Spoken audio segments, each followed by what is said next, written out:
Pai, nós te agradecemos por mais esse momento, por mais essa oportunidade de estarmos reunidos aqui, neste local que não é uma igreja, mas onde há 2 ou 3 reunidos no nome do teu Filho Jesus, então a tua igreja está reunida. Amém. E nós te agradecemos por esse tempo e queremos te pedir no nome do teu Filho Jesus, que venha falar conosco, venha trazer a tua palavra que é viva, que é eficaz e que tem o poder de nos transformar para a tua glória. Venha falar conosco. Acima de todas as coisas, nós te pedimos que o Senhor revele o teu Filho, o propósito maior da sua palavra. Revelar Cristo para aqueles que ainda não te conhecem. E para nós que temos confessado o teu Filho como Salvador e Senhor, que o Senhor venha formar o caráter dele nas nossas vidas. Fala conosco, nós te pedimos e agradecemos no nome dele, do nosso amado Salvador e Senhor, Jesus. Amém. Nós estamos estudando Romanos e eu conversava há algum tempo com um irmão e alguns irmãos têm compartilhado isso, e eu até escrevi aqui: tenha certeza, a melhor forma de se entender a vontade de Deus é através do estudo da sua palavra, a Bíblia, a palavra dele. E a melhor forma de estudá-la é examinando-a, verso a verso, pedindo a revelação dele para nós, pedindo que ele nos traga, que nós não fiquemos na letra, mas que ele traga essa palavra que é viva e que é eficaz nos nossos corações. E a nossa proposta estudando Romanos é exatamente esta. Eu gostaria de vamos tratar desse tema, a hipocrisia da religião. E a religião, talvez ela se expresse bem através dessa imagem aí, que é o religioso apontando para os meus e para os seus pecados, esquecendo que ele também está nessa mesma situação, e por isso ela toda religião, toda forma de religião ou de religiosidade é pura hipocrisia. E estudando esse texto, eu clamei um pouco da misericórdia do Senhor por me identificar muito com esse hipócrita. E eu espero que Ele esteja tratando comigo e com você. Ele foi presidente da Associação Nacional de Evangélicos nos Estados Unidos, com aproximadamente 45 mil igrejas. Era considerado um dos 25 líderes mais influentes daquele país. Em suas pregações, seu discurso era contundente, especialmente contra um grupo, os homossexuais. Contudo, em 2006, um escândalo sobreveio sobre sua vida e ministério. Um prostituto, em uma das redes de TV norte-americana, afirmou que conhecia bem aquele pastor e que manteve relações sexuais com o mesmo. Mais tarde, a denúncia foi provada como verdadeira. Isso é o que religiosidade faz. Falo muito dos outros e nego a minha própria realidade. Falo muito dos pecados dos outros, mas esqueço dos meus próprios pecados. O enfoque do texto que nós vamos ler de Romanos é para religiosos que não criam em Cristo. Mas a hipocrisia é um pecado que ataca cristãos também. E alguém que foi e ainda é considerado na igreja como um grande homem de Deus, que não está mais entre nós, falou sobre isso com muita propriedade. Ele escreveu: a hipocrisia é um dos mais sutis e terríveis pecados que podem nos afligir, e nunca será demais que sejamos advertidos. Nunca vai ser demais que nós sejamos advertidos. Martin Lloyd Jones, um grande homem na história da igreja, um homem santo de Deus, se inclui. Nunca será demais que nós sejamos advertidos quanto à hipocrisia. Nós vimos há alguns estudos atrás que Paulo já tratou um pouco disso, da hipocrisia, dos religiosos. E o religioso é aquele que fala, mas não faz. Hipocrisia vem do nome hipócrites, que nada mais é, no grego, ator. É o que interpreta. Não interpretar um texto, mas um papel. Ele, na realidade, ele não é aquilo que ele está fazendo naquele momento, interpretando um texto. Ele é uma outra pessoa. Mas, em muitos casos, os melhores atores, eles interpretam com tanta realidade que, às vezes, nós confundimos a realidade dele como ator e do personagem que ele está fazendo. E a hipocrisia, o bom religioso, o bom hipócrita é exatamente isso. Ele interpreta muito bem, ele finge muito bem, mas na realidade ele não faz o que ele diz fazer e cobrar dos outros. A hipocrisia é: faço o que eu falo, mas não faço o que eu faço. E se você não fizer, eu vou condená-lo por fazer o que eu faço e não fazer o que eu falo. Hipocrisia é: faça o que eu falo, mas não faça o que eu faço.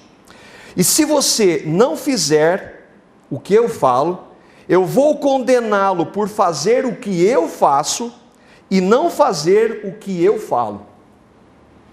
Hipocrisia é isso. Religião, toda ela, se resume nisso. Jesus, no capítulo 11 de Lucas, falando dos fariseus que falavam, mas não faziam, ele vai falar especificamente para os seus discípulos, alertando quanto a essa possibilidade da hipocrisia. Todos os textos eu vou estar projetando aqui. Lucas capítulo 12, versículo 1. Jesus falou muito dos fariseus, que vocês são como sepulcros caiados. Nós até usamos há um tempo atrás uma imagem de uma bela sepultura, e que muito bonita por fora, mas ninguém gostaria de abrir aquela sepultura para ver o que tem lá, porque é ossos e podridão, segundo o próprio Jesus falou. E ele falando para os fariseus: vocês são assim, por fora vocês são lindos, mas por dentro, e que é o que interessa, vocês não são tão belos assim. Por isso então vocês são hipócritas. E fala isso para os fariseus, para os judeus religiosos da sua época, que eram religiosos, mas que não criam em Jesus, portanto, jamais haviam conhecido Deus. Eles sabiam muito a respeito das leis, mas não conheciam a Deus. E então ele vai dizer, Jesus, depois para os seus discípulos, nesse meio tempo, depois de ter falado dos fariseus, tendo se juntado uma multidão de milhares de pessoas, a ponto de se atropelarem umas às outras, Jesus começou a falar primeiramente aos seus discípulos, dizendo: tenham cuidado com o fermento dos fariseus, que é hipocrisia. O que o fermento faz? Leveda a massa, aumenta o bolo. E a maior característica deles, dos religiosos, dos fariseus, e nós vamos trazer para o nosso contexto como evangélicos, é a religiosidade está aliada à hipocrisia. É falar bastante, mas não fazer o que se diz.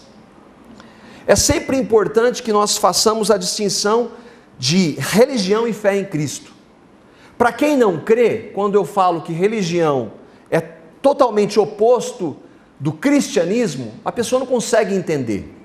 Ela não consegue entender que a fé em Cristo está baseada única e exclusivamente no que Cristo fez. Um cristão, um genuíno cristão, ainda que seja tentado a ser hipócrita, ele vai sempre se fundamentar, ou deve sempre se fundamentar, no que Cristo fez e não nos atos dele. Ao passo que a religião é a pessoa se fundamentar no que ela diz que ela faz. mas que na realidade, e nós vamos ver, à luz da palavra, ela não consegue fazer o que ela diz fazer. Então, apesar de exteriormente parecer a mesma coisa, há uma grande e fundamental diferença entre cristianismo ou a fé em Cristo, nascer de novo, ter Cristo como Salvador e Senhor, e religião. Há muitas pessoas religiosas que falam de Jesus, mas jamais o conheceram. A palavra está cheia de exemplos disso. Não é que a fé em Cristo não tenha implicações éticas e morais. Há alguns que vão defender que pelo fato de eu estar totalmente baseado no que Cristo fez, eu posso então fazer o que eu bem entender da minha vida. Mas quando eu creio em Cristo, verdadeiramente eu creio no que Cristo fez, o Cristo que eu creio habita em mim e jamais vai permitir que eu pense dessa forma. E aí vai haver implicações para essa vida, morais e éticas, sim, mas é do Cristo habitando em mim, e não do Marco fazendo e dizendo o que faz, escondendo aquilo que ele não consegue fazer. Muitíssimos religiosos se utilizam da Bíblia e do nome de Jesus para proclamar religião e jamais o Evangelho da graça de Cristo. Os cristãos se fundamentam no que Cristo fez. Os religiosos se fundamentam em práticas que eles defendem, mas não cumprem. E aí então nós vamos entrar no texto de Romanos, no capítulo 2, os versículos 17 a 29. É um pouco longo, depois nós vamos separá-lo por partes para entender o que Paulo está dizendo para os religiosos da sua época e para os religiosos de nossa época, e nós com os nossos resquícios de religiosidade. E ele vai falar de maneira bastante contundente. Ora, você que leva o nome de judeu, apoia-se na lei e orgulha-se em Deus. Se você conhece a vontade de Deus e aprova o que é superior, porque é instruído pela lei, se está convencido de que é guia de cegos, luz para os que estão em trevas, instrutor de insensatos, mestre de crianças, porque tem na lei a expressão do conhecimento e da verdade, então você, que tem tudo isso, que ensina aos outros, não ensina a si mesmo? Paulo está sendo aqui, de maneira muito contundente, extremamente sarcástico, irônico. Você que ensina aos outros, não ensina a si mesmo? Você que prega contra o furto, furta? Você que diz que não se deve adulterar, adultera? Você que detesta ídolos, rouba-lhe os templos? Você que se orgulha na lei, que tem a lei como judeu, que a recebeu e que é um povo escolhido por Deus pela entrega ou para a entrega da lei, desonra a esse Deus desobedecendo a lei? Como está escrito, o nome de Deus é blasfemado entre os gentios que não têm a lei por causa de vocês.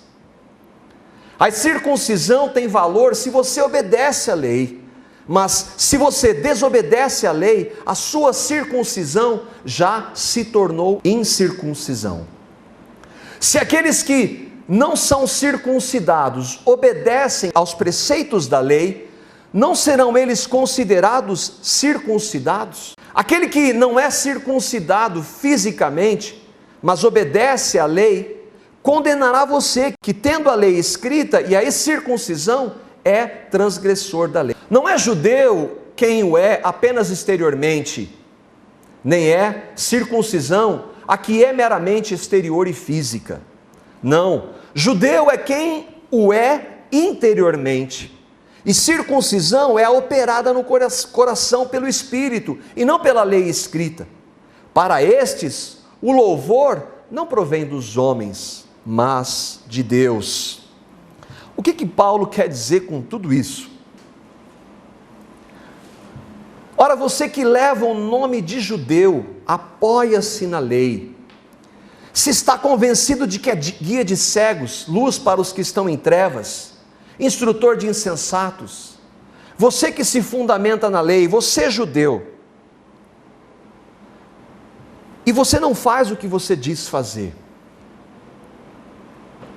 De quem que Paulo está falando especificamente nesse grupo, e que ele fez parte dos judeus, ou como um fariseu, um dos principais, ou um dos grupos principais dentre os judeus. Nós vimos que havia vários grupos dentre os judeus, saduceus, fariseus, zelotes. E todos eles de alguma forma se vangloriavam, nós somos judeus, nós somos o povo escolhido de Deus. Mas o que Paulo está dizendo para você judeu, que leva o nome judeu, que apoia-se na lei? Aqui a gente tem, para voltar um pouco na história, um mapa, e que mostra que hoje esse mapa está em evidência na mídia. Especificamente uma areazinha ali que não dá para ver, chamada Gaza, uma área prometida por Deus, inclusive para esse povo aqui, e que hoje não está na mão dos judeus, e sim dos palestinos, árabes. Mas o que interessa é que a história mostra que um dia, Deus se revelou ao homem, e começa a se revelar a partir da criação, cria homem e mulher, e se revela pessoalmente àquele primeiro casal. Entra então o pecado, que não era propósito desse Deus. Depois na história, 2.500 anos antes de Cristo aproximadamente, Deus julga aquele povo que desde o primeiro casal começa a se desvirtuar e a se distanciar de Deus. E Deus então vê que aquele povo não o queria mais, e Ele quer então julgar aquele povo, mas Ele encontra dentre aquela multidão de toda a terra que era povoada, uma família, 8 pessoas, e que vê graça naquele homem, essa palavra é chave. E que então poupa aquela família. Mas depois daquela família, os filhos dele, os filhos dos seus filhos, novamente começam a se desvirtuar, se desviar do caminho. Vem então, em 2100 mais ou menos, antes de Cristo, Abraão, Deus se revela a um homem daquela descendência, e diz que eu vou preparar um povo a partir de você, Abraão. Aproximadamente 600 anos depois, Deus traz através de Moisés uma lei, a lei que o Paulo está falando para os judeus. Em 1200 antes de Cristo, Deus estabelece essa terra para aquele povo. E dentre esses, esse país chamado Israel, com 12 tribos, há 2 delas, e uma delas no sul se chama Judá. E desse povo, Judá, é que hoje os israelitas, ou antes de serem judeus, eram hebreus, são então chamados judeus. E Paulo está falando exatamente para esse grupo, porque Deus, na sua soberania, e não porque houvesse algo especial naquele povo, Deus decidiu escolher aquele povo. Só que eles entenderam de forma errada, eles entenderam que eles eram melhores do que outros. E não era isso. O propósito de Deus era usar aquele povo para trazer a palavra dele aos demais povos da terra. A palavra judeu originalmente era usada para designar os filhos de Judá, uma das tribos, filho de Jacó. Posteriormente foi designado aos nascidos da Judéia. Depois da libertação do cativeiro da Babilônia, os hebreus então começaram a ser chamados de judeus, e hoje nós ouvimos dos judeus. Eles receberam a lei, eram descendentes de Abraão, e tudo isso eles se gabavam de conhecer a lei. Nós temos a lei, nós somos o povo escolhido. Só que eles não entendiam que a lei tinha um propósito. O propósito maior da lei era revelar a Deus. Mas antes disso tinha para revelar quem eles eram. Os mandamentos da lei não era para saber, eu conheço aqui todos os mandamentos, eu não obedeço nenhum, mas eu conheço todos. O propósito não era conhecer e não obedecer. O propósito, nós vamos ver de maneira muito clara isso em Romanos, era apontar para eles os mandamentos, a minha lei para vocês, para mostrar para vocês que vocês não têm condição de cumprir essa lei. Só que eles estavam distorcendo tanto, que eles tinham a lei, sabiam que era certo e que errado, não faziam e diziam que faziam e cobravam daqueles que não faziam. Olha o tamanho da hipocrisia e não é por um motivo menor esse do que Paulo está sendo tão duro contra eles. E contra ele também, um fariseu de fariseus, ele Paulo, mas que pela graça de Deus, revelação do Espírito, e que é o que eu e você precisamos, pôde compreender que não é o que eu faço ou deixo de fazer, e que por mais hipócrita que eu seja, e que eu tenha sido em toda a minha vida grande pecador, quando eu olho para a justiça de Cristo, o único capaz de cumprir a lei, Ele vai me perdoar dessa hipocrisia. Quando João Batista estava batizando, lá em Mateus capítulo 3, versículos 7 a 9, ele vai tratar com esse grupo, e vai falar de uma necessidade que é para judeus, fariseus, religiosos de qualquer espécie, inclusive eu e você, que tenhamos até nascido dentro de uma igreja, seja ela qual for. João Batista estava batizando o batismo chamado de arrependimento. Aquelas pessoas movidas por Deus, reconheciam-se pecadoras, sabiam que eram pecadoras diante de Deus e se arrependiam de seus pecados. E por isso então, Senhor, eu sou pecador. E aí então obedeciam ao batismo, uma demonstração pública de sua necessidade de Cristo. Mas lá naquele grupo eles estão sempre no meio, os fariseus estavam lá e João vai falar então. Quando viu que muitos fariseus e saduceus, olha lá o outro grupo, vinham para onde ele estava batizando, disse-lhes, é interessante que todos eles, quando é hipocrisia e religião, eles não amenizam nas palavras, nem Paulo, nem João, nem Jesus, raça de víboras. Quem lhes deu a ideia de fugir da ira que se aproxima? E aqui era o ponto que eles não estavam entendendo que era necessário. Deem fruto que mostre arrependimento, produzam frutos dignos de arrependimento. Ou seja, vocês precisam se arrepender dos seus pecados, vocês são pecadores e precisam crer no que Cristo fez e se arrepender. Não pensem que vocês podem dizer a si mesmos, Abraão é o nosso pai, que era o que eles diziam. Pois eu lhes digo que destas pedras, literalmente, Deus pode fazer surgir filhos a Abraão. O fato de vocês serem descendência de Abraão não quer dizer nada. Vocês precisam arrepender-se dos seus pecados. Vocês religiosos que têm a lei e que se vangloriam e que não praticam, vocês sabem que não praticam, mas dizem que praticam. E os evangélicos? E os evangélicos que têm a Bíblia nas suas mãos e que dizem que conhecem Jesus, o Salvador, e que vivem na prática do pecado como se isso não fizesse diferença nenhuma? É tão sério para nós, ou melhor, é muito mais sério para nós hoje que temos a palavra, a revelação de Cristo, do que Ele fez por nós em sua morte e ressurreição, é muito mais sério para nós hoje do que para aqueles judeus, aqueles fariseus. Há hoje inúmeros evangélicos que não conhecem o Evangelho, mas jogam fardos pesados sobre as costas dos outros, sendo que nem com o dedo eles querem movê-los.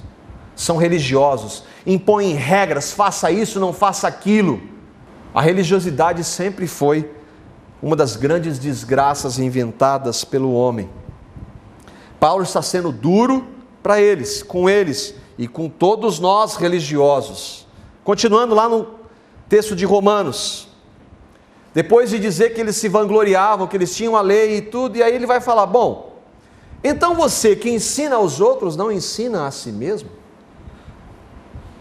Você que prega contra o furto, furta? Isso não era uma expressão para despertar, eles faziam exatamente isso. Você que diz que não se deve adulterar, adultera. Você fala que não deve, mas você faz isso com as suas práticas.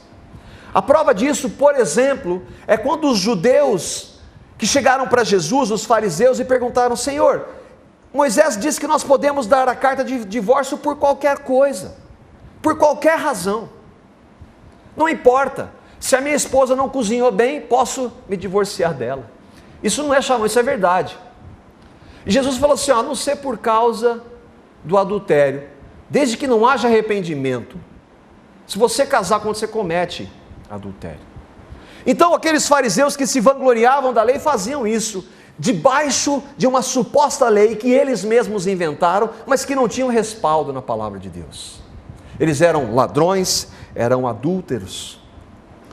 Eles detestavam ídolos, mas roubavam. E quando Deus manda então para aquela religião, aquele povo, tomar os povos pagãos daquela área onde eles foram, Deus sempre falava, vai, não leve nada. Eles destruíam os ídolos e faziam dos seus ídolos e embolsavam prata e ouro.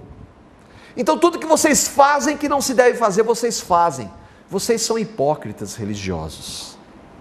Você que se orgulha da lei, você tem a lei. Acontece que você desonra a Deus, desobedecendo a lei que você carrega debaixo do seu braço. Para nós, essa verdade é tão real quanto para eles. Desonramos a Deus quando desobedecemos a lei. Note que o problema não está na lei.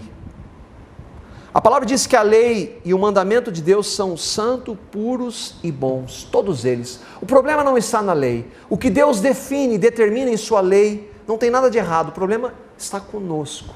Somos nós que não temos capacidade, nós pecadores, nascidos em pecado e que não temos capacidade de obedecer. Mas ainda assim a gente tenta nos enganar e enganar os outros, dizendo que eu faço e eu aconteço. E eu sou um grande hipócrita. Eu ensino os outros, mas eu não ensino a mim mesmo. Nem Paulo, nem para Jesus o problema estava na lei. Olha o que Jesus diz em Mateus capítulo 23, os versículos 1 a 3. Falando desse grupo dos fariseus. Então falou Jesus às multidões e aos seus discípulos. O problema não está no que Deus definiu para ele. Quando Deus diz, não darás falso testemunho, não minta, o problema não está na lei, porque se nós colocássemos esse mandamento em prática, nós seríamos bem-sucedidos. Acontece que nós nascemos em pecado, proferindo mentiras desde que nós nascemos. O problema não está na lei, o problema está em mim e em você, que não tem capacidade de obedecer. E por isso essa lei e esses mandamentos vão apontar para aquele que é capaz de obedecer e que já obedeceu totalmente por nós, morrendo a nossa morte na cruz e na sua ressurreição nos dando uma nova vida. Na cadeira de Moisés se assentam os escribas e os fariseus, no mais alto posto da religiosidade. É sempre assim, os mais poderosos, mais religiosos, os que mandam fazer mais. Jesus está dizendo isso, irmãos. Portanto, tudo que vos disserem, pautados na lei, na palavra de Deus, isso fazei e observai, porque o problema não está na palavra. Agora, não façais conforme as suas obras, não façam o que eles fazem, porque eles dizem e não praticam. Religião é isso, e eu e você somos peritos em fazer exatamente isso. Por isso, nós somos carentes das misericórdias do Senhor que se renovam todas as manhãs e da sua maravilhosa graça, que vem e tem um propósito de romper todo resquício de religiosidade que eu e você temos. Quando começou isso? Esse rompimento total, lá na cruz. Se você nasceu de novo, se você tem certeza do que Cristo fez por você, então isso já foi rompido. Mas há resquícios que o Senhor Jesus vai trabalhar conosco. E nós precisamos buscar diante dele a sensibilidade do Espírito dele para saber, Senhor, livra-me de ser hipócrita, como o nosso irmão Martin Lloyd Jones disse. A graça de Deus não anula a vontade dele, na palavra dele. Então, Senhor, eu tenho errado aqui. Eu não vou dizer, Senhor, eu faço. Senhor, tem misericórdia, eu tenho pecado. Me capacita, Senhor, a obedecer a tua palavra, para a tua honra e para a tua glória. Vamos, voltando lá, Romanos 2, verso 24. Como está escrito, o nome de Deus é blasfemado entre os gentios por causa de vocês. Imagine, irmãos. O nome de Deus é blasfemado. Por quê? Pelas obras deles. Porque eles dizem, mas não fazem. E se eu digo e não faço, eu sou hipócrita. O problema é que se eu digo e não faço em nome de Deus, o nome de Deus é blasfemado diante daqueles que não querem e não creem por minha causa. Isso se aplica a nós hoje que cremos. Se eu levo o nome de cristão, eu não sou capaz, mas eu devo buscar naquele que é capaz, para me capacitar a viver para a glória dele. Da mesma forma, quando nós falamos e não fazemos, nós estamos, o nome do Senhor é blasfemado, e hoje isso acontece. Quando você fala dos evangélicos, aquele lá que faz tudo, pega um monte de amuleto e pede dinheiro em troca, aquele que engana os seus líderes, aquele lá que vai na igreja só para ganhar dinheiro, ele não está preocupado com transformação de vida, ele é evangélico, mas ele vai lá para ganhar, ele dá um pouquinho para receber algo em troca. O evangélico é esse, e o nome do Senhor é blasfemado por causa disso. Martin Lloyd Jones de novo, olha, presta atenção nessa citação. Os judeus estavam sempre falando de libertações e da salvação recebida de Deus. Eles foram libertos do Egito, escravos, Deus os libertou. Traga isso para a minha e para a sua realidade se você crê. Nós fomos salvos e libertos. As pessoas de hoje estão julgando o cristianismo, a gloriosa mensagem da ocasião do advento, a vinda de Cristo, da cruz, da ressurreição e do Espírito Santo. Todas essas verdades estão sendo julgadas pelo que os incrédulos veem em mim e em você. Sério isso ou não? Muito sério. Muito sério. Isso é lei, isso é palavra. Nós somos chamados para a santidade, para viver para a honra e para a glória dele. Não para carregar alguns versículos e professá-los e aquilo não fazer diferença nenhuma na nossa vida. Nós somos chamados para viver para a glória do Senhor, porque Ele é santo, e Ele diz para nós, nele, sermos santos, em cada passo que nós dermos, em todas as áreas da nossa vida. Isso se aplica a uma característica daqueles que verdadeiramente creem, que se chama perseverança. Se eu e você cremos, não quer dizer que nós somos perfeitos de modo algum, não quer dizer que nós não pequemos, em hipótese alguma, mas quer dizer que Cristo em nós vai nos transformar, e quando eu pecar, eu vou ser conduzido pelo Espírito que habita em mim, ao quê? Aos frutos dignos de arrependimento. Senhor, tem misericórdia de mim, me perdoa, Senhor. Te louvo, Senhor, porque eu já fui perdoado totalmente em Cristo. Mateus capítulo 5, versículos 14, 16, 17 e 20. Eu gostaria de tratar todo o texto, mas por causa do nosso tempo, a gente vai só pensar esses textos. Jesus está dizendo isso para mim e para você que crê. Não é uma religião, não é um conjunto de regras, entenda, irmão. Se você professa Cristo, Jesus está falando isso para você, está falando isso para mim. Eu e você somos a luz do mundo. Não se pode esconder uma cidade construída sobre um monte, a luz dela vai brilhar. Assim brilhe a luz de vocês diante dos homens, misericórdia, Senhor. Mas Ele é a luz do mundo, Jesus é a luz do mundo, então nele, a luz do mundo, eu posso recorrer e buscar para que Ele, a luz do mundo, faça brilhar a luz dele em mim, para a honra e para a glória dele. Eu já sei que se eu não fizer, eu já sei que se nesse percurso eu errar, eu já fui perdoado. Não é essa a questão. A questão é que exatamente por eu ter sido perdoado e salvo por essa maravilhosa graça, eu desejo ser luz do mundo, para a glória dele. Para quê? Para que vejam as suas boas obras. Boas obras é para quem nasceu de novo. Para quem não nasceu de novo é só obra. Obra que não leva a nada. Obra de religioso hipócrita. E aí então glorifiquem ao Pai de vocês que está nos céus, através das boas obras que Ele mesmo preparou de antemão para que nós andássemos nelas. Quando eu e você as praticamos, a glória vai para Ele, não para mim. E se eu creio, eu sei disso.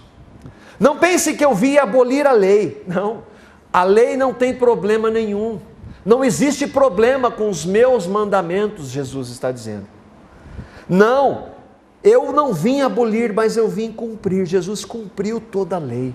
E é por isso que eu posso recorrer a Ele. É por isso que quando eu sou tentado nesse ou naquele pecado, eu posso recorrer a Ele, que foi tentado em tudo, porém sem pecado. E Ele em mim pode me capacitar a não pecar. Se eu pecar, eu já fui perdoado. Se eu pecar, eu tenho Ele mesmo como meu advogado, o meu Senhor Jesus justo. Mas é exatamente por isso, irmãos, é inconcebível que alguém que professe a Cristo, viva na prática do pecado e diga que isso é normal. Se eu tenho o Espírito de Deus, Senhor, Ele vem me falar comigo. Ele vem falar num texto dele, dizer: Marcos, você está sendo muito hipócrita, e muitas vezes, a sua hipocrisia, Marcos, está sendo percebida. E aí eu posso dizer: não, Senhor, não é bem assim. Não, Senhor, é verdade, tem misericórdia de mim, Senhor, livra-me da hipocrisia. Por misericórdia, Senhor, livra-me de ser hipócrita, como muitas vezes eu tenho sido, de apontar para os outros, Senhor, e não olhar para mim. Tem misericórdia de mim, Senhor. Pois eu lhes digo, olha só, se a justiça de vocês não for muito superior à dos fariseus e mestres da lei, que diziam, que falavam, mas não faziam, de modo nenhum entrarão no reino dos céus. Ué, mas a entrada no reino dos céus é única, exclusivamente pela graça, pelos méritos de Cristo. É verdade, nós somos salvos pela graça, nascemos de novo pelo que Cristo fez, mas porque nós nascemos de novo, a justiça dele vem reinar em nós e nos capacitar a viver, de maneira que ele seja honrado, e a justiça dele em nós exceda aqueles religiosos que falam, mas não fazem. 1 João capítulo 2, versículos 4 e 6, aquele que diz, eu o conheço, mas não obedece aos seus mandamentos, é mentiroso. Eu conheço Jesus. Jesus é o Salvador e Senhor da minha vida. Eu estou crucificado com Cristo, mas não obedeço os seus mandamentos, eu sou um mentiroso. E a verdade não está nele. Mas se alguém obedece a sua palavra, nele verdadeiramente o amor de Deus está aperfeiçoado. Não estamos falando de perfeição. Não existem perfeitos, só Cristo. Mas o desejo de viver para a glória dele está e deve habitar em nós que cremos nele. O desejo de, quando eu olho para a palavra dele, que eu devo amar a minha esposa como ele, o meu Senhor amou a igreja. Então eu não devo buscar nenhum tipo de justificativa para não fazer isso, mas ir buscar nele a capacitação para amar a minha esposa. Eu sei que quando eu não amá-la como Cristo amou, Senhor, tem misericórdia, eu já fui perdoado. Mas o meu desejo é amar a minha esposa como Cristo amou a igreja. Isso é prática, é obediência, movida pelo Espírito. Dessa forma sabemos que estamos nele. De que forma? Aquele que afirma que permanece em Cristo. Esse nele aí, que João está dizendo, é Cristo. Aquele que eu e você professamos. Deve andar como ele andou. Como Cristo andou. Versículo 25. O que Paulo quis dizer com essa palavra? Circuncisão. Eu já conversei com alguns irmãos aqui, quando eu comecei a ouvir da palavra, e tinha um irmão muito querido, que hoje, tristemente, volta e meia eu encontro com ele e o chamo para ouvir, para participar, ele está afastado, mas que através dele o Senhor usou muito a vida dele para tratar comigo. E uma vez eu perguntei para ele, irmão, o que é circuncisão? Ele falou, você não sabe o que é circuncisão? E algumas coisas, até alguns irmãos, nós tivemos a oportunidade de estudar a palavra algumas vezes, e nunca responda dessa forma, quando alguém te perguntar. Porque se eu estou te perguntando, se alguém perguntar, porque realmente não sabe. E isso mostra, de uma certa forma, uma certa hipocrisia, assim, na hora de responder dessa forma. E aí, então, o que significa isso? Porque os judeus também. Os judeus se vangloriavam, nós somos o povo escolhido, Deus nos deu essa terra, e Deus nos deu os mandamentos, nós somos o povo de Deus. E um dos sinais da aliança com esse povo é a chamada circuncisão. E aí é um momento que os judeus, a circuncisão, o que é? O menininho, todo menininho deveria ser apresentado diante de Deus com uma simbologia, e cortava o prepúcio, que é a pele que envolve o pênis do menino, e era um sinal exterior de algo que deveria acontecer internamente. Era só uma sombra, aquilo não representava a realidade. Mas eles estavam se vangloriando de nós fazemos a circuncisão. Deus fez essa aliança conosco. Eles não estavam entendendo que aquilo em si não tinha poder nenhum. Ela apontava para uma outra circuncisão que Paulo vai falar e nós vamos ver já já. E aí então usavam e se vangloriavam. E hoje tem muitos evangélicos chamados judaizantes que pegam muito desses símbolos e não entendem que tudo isso aí, todos esses símbolos, e, exceto essa bandeira, porque ela é mais recente, elas tinham um objetivo de apontar para uma realidade espiritual. Mas é interessante que hoje, a igreja de Cristo, os evangélicos que têm a maior realidade de Deus, que é Cristo, estão voltando para coisas como essas. Celebrando festa, andando. Outro dia eu vi dentro de uma igreja com uma arca da aliança andando, que ali a arca simbolizava a presença de Deus. Não, se eu creio em Cristo, Deus habita em mim, pelo Espírito dele. É só para mencionar que você vai ver isso em algumas igrejas evangélicas usando essas simbologias e que não há base nenhuma. Tudo isso é sombra, a realidade está em Cristo. Colossenses capítulo 2, versículos 16 e 17. Portanto, ninguém vos julgue pelo comer ou pelo beber, ou por causa dos dias de festa, ou de lua nova, ou dos sábados, ou da circuncisão. Estas são sombras das coisas futuras. Tudo isso aí que Deus deixou assim, está apontando para uma realidade no futuro, que é Cristo. Uma sombra, o que é? Quando você tem a luz à frente em um objeto, a luz reflete naquele objeto e projeta uma sombra que está sempre atrás. O que está à frente é a realidade. Então Deus e Paulo está dizendo, tudo isso aqui, essas figuras, esse negócio de hoje, batistas do sétimo dia, por exemplo, nós não temos mais data para guardar. Todo dia é dia do Senhor. Nós não temos mais que usar quepá, usar roupas. Não, isso já foi tratado, já foi aniquilado em Cristo. Entenda, leis cerimoniais. Então ele está dizendo, essas coisas da lei são sombras das coisas futuras. A realidade está em Cristo. Que realidade? Versículo 26. Se aqueles que não são circuncidados obedecem aos preceitos da lei, não serão eles considerados circuncidados? Aquele que não é circuncidado fisicamente, ele está lembrando daquela questão do menino lá que nós falamos, mas obedece à lei, condenará você que, tendo a lei escrita e a circuncisão, é transgressor da lei. Você diz que tem a lei, mas não obedece. Se alguém guardar, é o que vale. Acontece que alguém guarda? Não, ninguém guarda. Nós estamos vendo que o capítulo 1 e o capítulo 2 de Romanos encerra todo mundo, judeus, que Paulo está tratando agora, e pagãos ou gentios, eu e você, todo mundo debaixo de uma mesma medida. Que medida é essa? Pecado. Todos nós somos pecadores. Aqui não existe essa possibilidade. Paulo está sendo irônico, não é que alguém possa guardar a lei, é impossível. E por isso então ele vai falar de uma outra circuncisão. Não é judeu, ou para nós, não é evangélico quem o é apenas exteriormente. Não é judeu aquele que usa todo aquele ornamento, que anda com a lei, que se baseia, que julga. E não é evangélico aquele que vai no domingo, todo dia na igreja anda com uma Bíblia. Não é isso. Quem o é apenas exteriormente. O propósito não é esse, vocês não estão entendendo. Nem é circuncisão o que é meramente exterior e física. Não. Isso são sombras. Eu estou falando de uma realidade e vocês não entendem.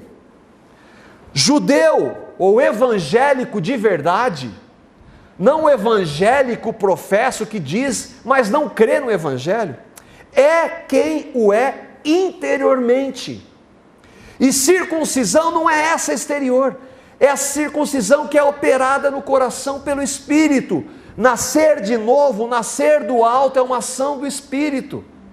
Ninguém vê, mas acontece no coração daquele que, movido por esse Espírito, um dia chega diante de Deus e diz, meu Deus, eu sou um pecador, tem misericórdia dos meus pecados. Eu sei que o Senhor me ama mesmo sendo pecador e mandou o seu Filho para morrer a minha morte na cruz. Eu recebo a minha morte na cruz com Cristo e a vida que Ele me deu na sua ressurreição.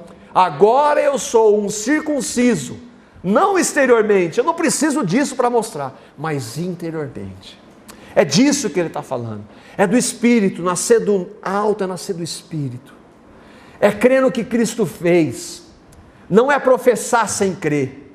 Agora, se eu creio, eu vou professar sim, mas não é da boca para fora. Você crê. Você tem certeza do que Cristo fez por você? Você tem certeza? E houve um momento na sua vida que você, diante da lei, da palavra de Deus, que diz lá, esses e esses pecados, e você olhou para aquela lei e viu, eu faço isso, eu faço aquilo, eu sei que eu não obedeço a Deus, eu me vejo, eu sei que eu sou um pecador, eu vejo na palavra e vejo na minha vida, e eu sei que eu não posso mudar.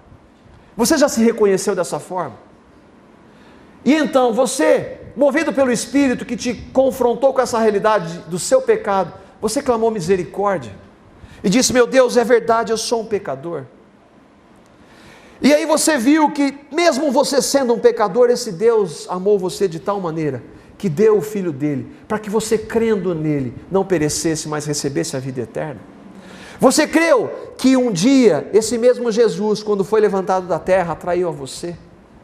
Atraindo o corpo santo dele, sem pecado, diferentemente de mim e de você? Você creu? Você creu que quando Jesus morreu e ressuscitou, ele deu uma nova vida?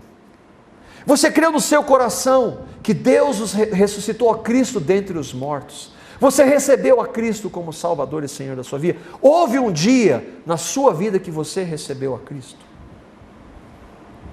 Houve um dia que você nasceu de novo? É disso que Paulo está falando. É disso que Romanos fala. É disso que de Gênesis a Apocalipse, a Bíblia propõe.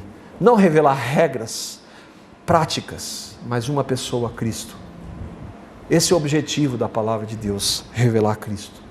Houve um dia na sua vida que você creu no que Cristo fez, e então você teve essa circuncisão operada interiormente no seu coração.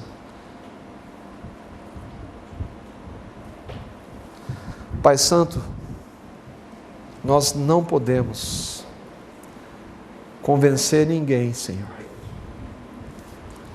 Pai, tem misericórdia pelas inúmeras vezes que eu acho que eu posso convencer quem quer que seja com os meus tão insignificantes argumentos. Mas, Pai, eu te agradeço porque o Senhor tem misericórdia. E eu te agradeço porque a Tua palavra, ela tem um poder tal de revelar o que o Teu Filho fez. Eu sei disso porque um dia o Senhor revelou para mim, então, pecador. Pai Santo, revela para aqueles que estão aqui, que estão confundindo ser evangélico com ter nascido de novo e crer no Teu Filho. Participar de uma religião, seja ela qual for, do que crer no Teu Filho, Pai. Revela para cada um dos que estão aqui, Senhor, a nossa condição de pecadores separados do Senhor. E revela que mesmo assim o Senhor nos amou, sendo nós ainda pecadores, que mandou o Seu Filho Jesus. Revela que só em Jesus, Pai, nós podemos chamá-lo de Pai. Nós podemos ter os nossos pecados totalmente perdoados e lavados no sangue dEle.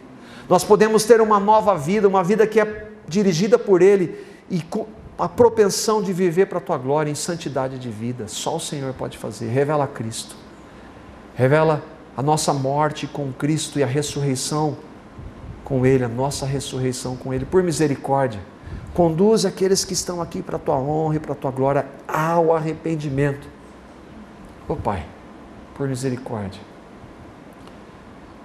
E Senhor, para nós que, pela Tua graça, pela Tua misericórdia, temos crido, por misericórdia, livra-nos, livra-me de ser hipócrita, por misericórdia, no nome de Jesus, amém.